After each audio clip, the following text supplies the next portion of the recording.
Good morning, Teller County. This is Tommy with the Teller County Sheriff's Office of Public Information, and I am here with Craig Nelson from the Honorary Deputy Sheriff's Association. Craig, thanks for joining me today. Morning, Tommy. And we're going to talk about the HDSA scholarship program, but first, before we get started, Craig, can I get you maybe to talk about your role in the HDSA and maybe give us a little overview of what the HDSA is? Sure. So I'm a board member on the Honorary Deputy Sheriff's Association, which is a 501c3 charitable organization. And we support a lot of events and programs in Teller County. One of our biggest events is we take children, 350 to 400 kids a year, shopping around Christmas time. Yeah, Shop with the Hero. Yeah, I love that. Which makes a big difference, for kids who otherwise might not have as many or the presents that we're able to get for them. And then other events that go on, through the year. Support the sheriff's office with equipment, oftentimes, telecommunications, body armor. And if I remember right, you are very supportive of a lot of the funding for the volunteers. Their equipment and stuff comes from the HDSA. Exactly. Okay. Yeah, reserves, okay. posse. Yeah. And I mean, it's many people know about the organization. Okay. Some people don't.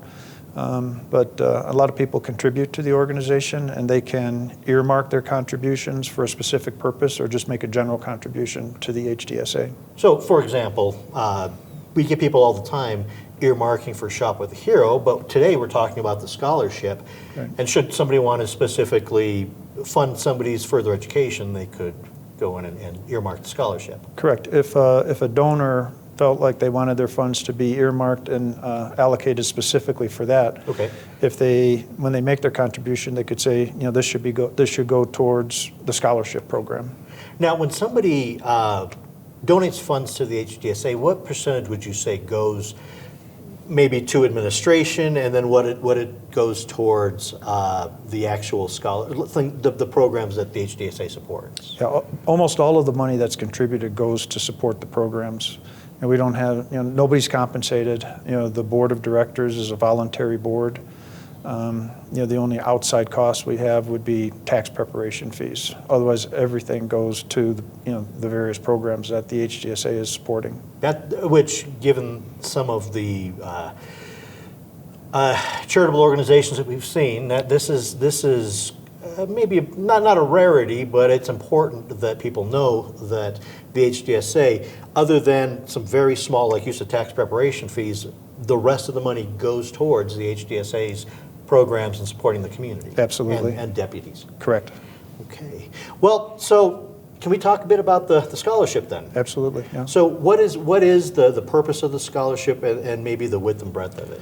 So we support people who are going to go on to higher education after high school. Mm-hmm.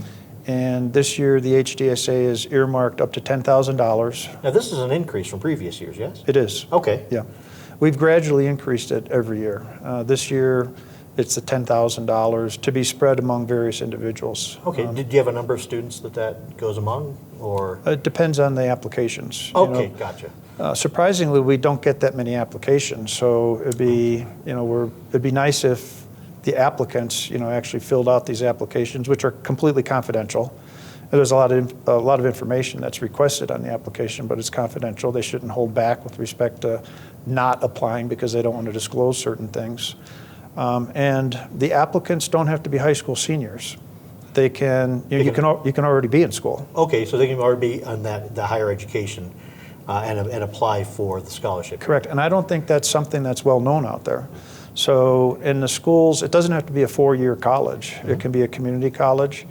It could be a trade school. This year we added trade schools, so if you're going to a trade school. Yeah, trade school, you're getting into the most honorable jobs once you're done with that. Absolutely. So that's why we added trade schools this year. Okay. The only restriction is they have to go to a school in Colorado. Okay. So if you're going to an out-of-state school, the funds won't apply. And the funds are sent directly to the school. They don't go to the individual. To the individual. Got it. Right. Okay. So that's basically the only requirement. Go to a Colorado school. Okay. So Craig, say we have a student out there that wants to sign up for the scholarship program.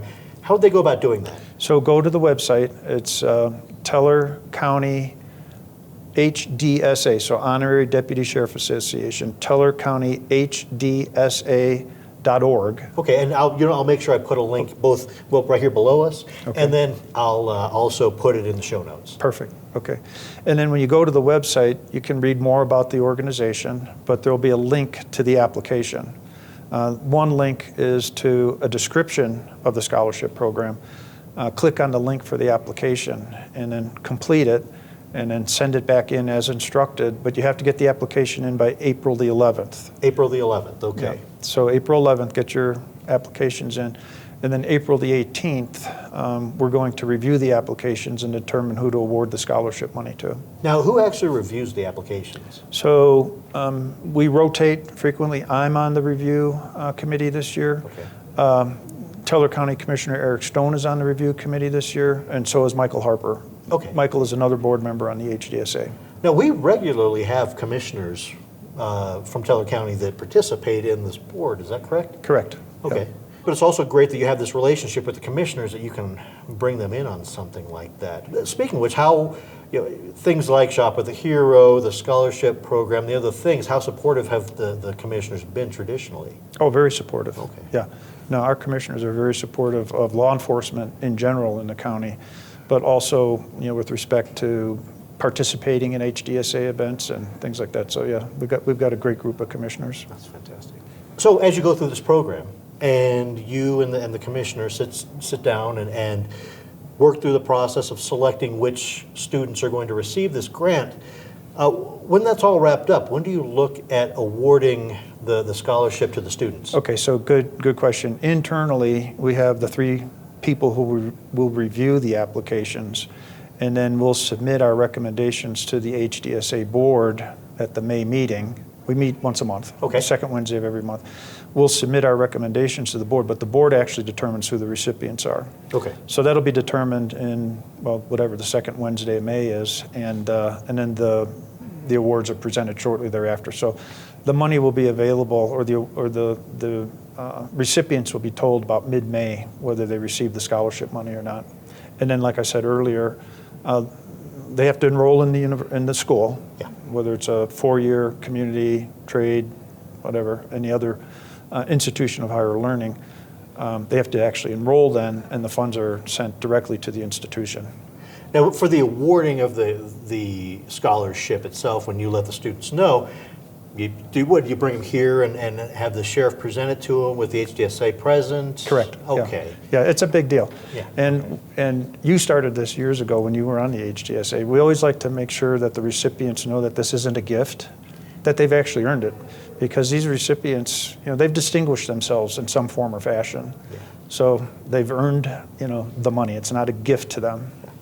Hopefully, if you have a student that's looking for some help as they get into their next level of higher learning, and you could have them apply here for this scholarship, and hopefully we'll see them probably in this very room here in front of these very flags, Right. Receiving a certificate from the sheriff and from the HDSA, receiving their, being awarded the scholarship. Yeah. So, Craig, anything else that we need to cover? I would just say whoever's viewing this, you may be a potential applicant for the funds. Yeah. Please apply. And if you're not an applicant, but you know somebody who might be needing some money for higher education, please let them know about the scholarship program. And then last but not least, we touched on this a little earlier, if you're so inclined and want to make a contribution to the HDSA, to support the HDSA in general or to support the scholarship program, please consider donating as well. And I'll put information about how to donate. Maybe I'll put another link right here. And then I'll also put a link in the show notes about getting to the HDSA webpage and where on there you can donate. Perfect. Thanks, Tommy. All right, great. Well, I think is that pretty much everything? Can't think of anything else. All right, well, Craig, thank you so much for coming down here and talking to us today about the HDSA and the important work that the HDSA does, including the scholarship program, which is really the next big thing in the window. So, Craig. Happy to do it. Thank you, Tommy. Appreciate it. And Taylor County, thank you for joining us again for this next episode of the Taylor County Podcast, and we'll see you next time.